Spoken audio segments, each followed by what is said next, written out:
This video is not about running. It's about the NYPD. Except it's not really about the NYPD. It's about saying thank you. I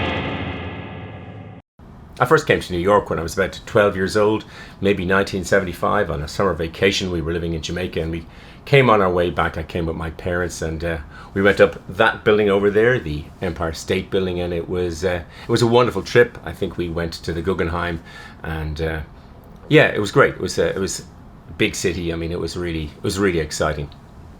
I came again. The second time I came on these, any Irish person will know these letters. Numbers J1, it's the student visa to come to the United States. It's a rite of passage for pretty much every Irish person who goes to college. I think they get a J1 and they come over. And yeah, it was fantastic. I stayed in the YMCA. That every time I hear that song, I love listening to that song. When I hear it, it always brings me back to those days. Very exciting, traveling on my own, going to Pennsylvania to work in a fiberboard box company in Lancaster. But anyway, I was in New York.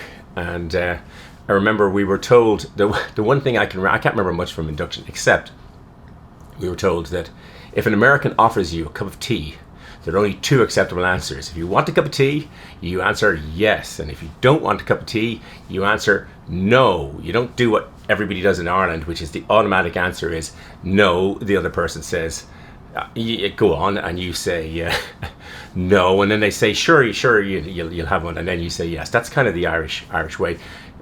Brilliantly done in Father Ted and Mrs. Doyle. I go on. So that's what I learned the first time I came to New York on my own. Second time I came, I was working as an architect in London with a company called Shepherd Robson, which I enjoyed immensely. Wonderful place to work. And we were doing a design competition. We flew over to Boston, and then we flew with the clients. One of the clients, the youngest member of his client family, and he was younger than me, and I was, I don't know, 30, half my age.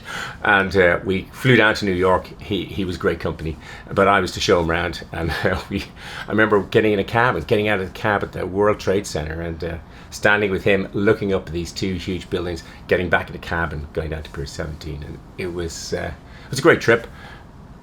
The most amazing trip I had was in 1994. I came to New York as the captain of the Little League team, or I suppose I was the manager of Little League Baseball Ireland. I mean, it sounds grand, but I mean, it might be 5 teams or 5 clubs or whatever. Anyway, I'll come back to that one. I came in about 2009, 2010, and I came for an interiors federation, and signed some World Declaration on Interior Design representing Ireland. You know, I suppose the oddest trip I came then was, I came again, I think it might be 2019, sometime like that, certainly pre-COVID. And I came to the American Council of Irish Studies, where sometimes you get some strange gigs. I presented an academic paper which was entitled James Joyce, Bruce Springsteen, and the Notion of Exile. It's a town full of losers and I'm pulling out of here to win. And yeah, I did. I stayed in this same hotel and I watched an event that I thought was fantastic, which was the New York City Marathon.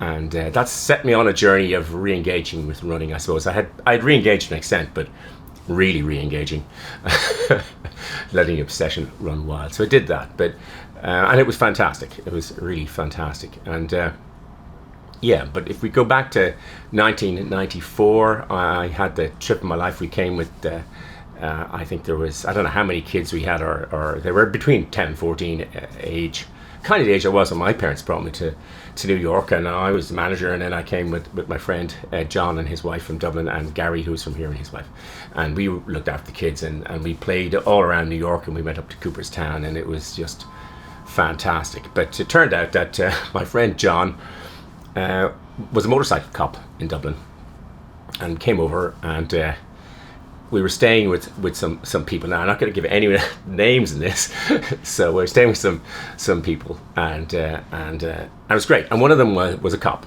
and his job seemed to be to know every cop and every borough in New York, and if people were coming from out of town, he could arrange that they could see them and stuff like that, and kind of, you know, the way it works in a small town.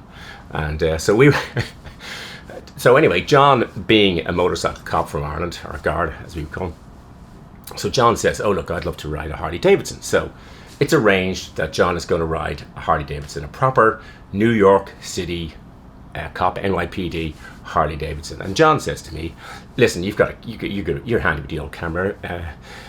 Bring the camera and will you take pictures? And we just have to get up early tomorrow morning. I said, sure. I mean, I like getting up early. I like taking pictures, and I'd love to. I can't ride a motorbike, but I certainly wanted to see one. So we went off. We went to some sort of motorcycle place, and we were staying in a place called Breezy Point. And as far as I can see, then it seemed to be full of cops and Irishmen and firefighters. And anyway, it was a microcosm of a certain type. And we then went to this airfield, which I think is where the NYPD aviation unit are based. I've seen it in National Geographic. It's where they have all their toys. And so John and we get a briefing about the motorcycle briefing, and there's going to be some motorcycle training, and we're going to go out, and it's going to be on an airfield, so John doesn't need to worry about licenses and all that sort of stuff. So we do this. And we get in this Crown Vic, and we're heading out, unmarked police car. So we're in the back of a Crown Vic, and next thing it all goes off. There's suddenly some chatter on the radio, and then we're speeding up, and then we end up, and the blues and twos are going left and right. We see all sorts, and we go out in this airfield. And there's several ambulances, and there are lots of cop cars. And one guy has fallen off his motorcycle. But because the phrase cop down must have gone out or something anyway, there's a swarm of people and this poor guy, and he was the instructor. So we're standing there in this airfield, not very far away. And this guy comes up and he just says to me and John, he realizes just like, John ain't going to be riding a motorcycle. So he says, do you want to come look at the helicopters? So we said, sure. So we go over and we're standing in this.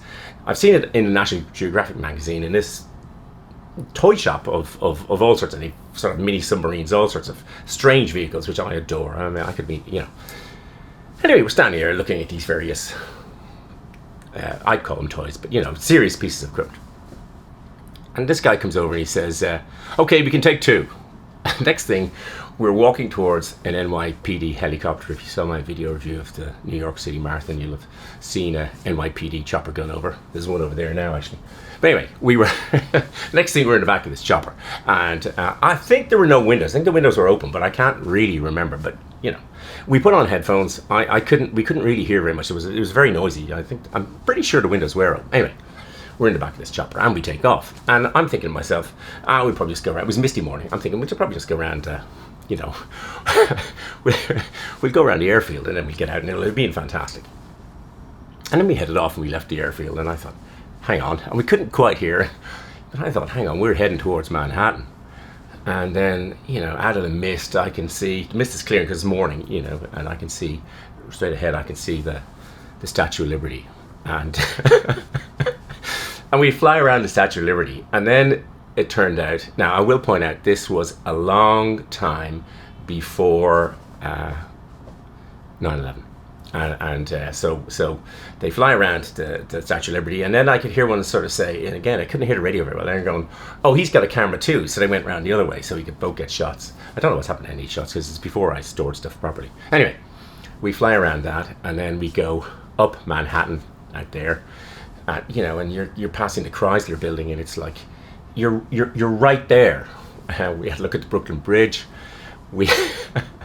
Then we went around and we went, there's an aircraft carrier, I think it's on the Hudson, and we went down, we had a look at the aircraft carrier, which the Coast Guard had actually taken us before, around the aircraft carrier, been out with the Coast Guard.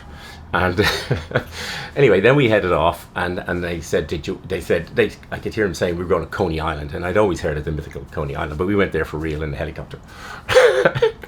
Then we went for the helicopter, and then we went to Breezy Point, because they knew we were going to be playing in Breezy and staying in Breezy, so they thought, I think they were saying something like, you guys are, so anyway, went over Breezy Point, and then we returned back to the airfield, and we'd been gone about an hour. It was literally the trip of a lifetime, and we're looking out the window, and there's a shed near where we've gone into this helicopter, and they're going round and round and round. And we're going around, and I'm thinking, what's going on here? And then they went down the end of the airfield to where the grass was long, and they landed, and then they said, listen guys, you're going to have to get out and walk back. So we said, okay, and they go up again and go off. I don't know. And we walked back to the shed, and we were. I mean, I was ecstatic. I still am. And it turned out that they had been circling around. Now, this is so long ago. People will be retired. No names. I've forgotten them anyway. And anyway, they're flying around. We're looking. It turned out that they came and they saw a car that they didn't recognise. And they thought that they said that there'd been a new captain appointed, and he'd fired one of the guys for landing the helicopter in Queens to pick up his dry cleaning. So anyway, it was the trip of a lifetime, and it was well pre 9/11. John was a cop from Dublin, and you know, the cops and the Irish and blah blah. So it was the trip of a lifetime, and we had all sorts of stuff. I said we went around on the harbour, went round. We were guests of honour at the Shea Stadium. All the kids got their names on the scoreboard, which was really special. It was really, really special. And we met people like Dallas Green, and we met various baseball stars. And one of the people we met, and this was, I've often thought of this in my what's perception and what's reality. And we met the Mayor of New York, and the Mayor of New York then was Rudy Giuliani. Back when he was on the rise, and we went, and because I was the manager of the team or the chief organizer, and this is small beer stuff, but we're meeting the Mayor of New York. And we go to City Hall, and he was really great with the kids. I mean, now he's followed everywhere. The Mayor of New York, we followed everywhere by cameras, and so Fox News and various people are there, and I can see all the cameras and lights and all this sort of stuff. And he wanted to, I mean, he knows he's a politician, I said, play the cameras, but he got the kids. I think Gavin was the catcher, and he gets Gavin to go down, or someone anyway, and they toss balls backwards, forwards in the City Hall, and it was just great. And then we're standing on steps, so it's me and Rudy Giuliani standing on the steps, and and there's all these cameras, and my distinct recollection of it, my overwhelming recollection. I had a very strong recollection after this, and I come was that I'm staring at Rudy Giuliani, and he's looking at the camera. That's my overwhelming memory of it was that he was playing to the camera, and I was actually listening to him or whatever was going on. And then the picture came back, and it's Rudy Giuliani is looking directly at me, and I'm looking directly at the camera. So nothing new there then.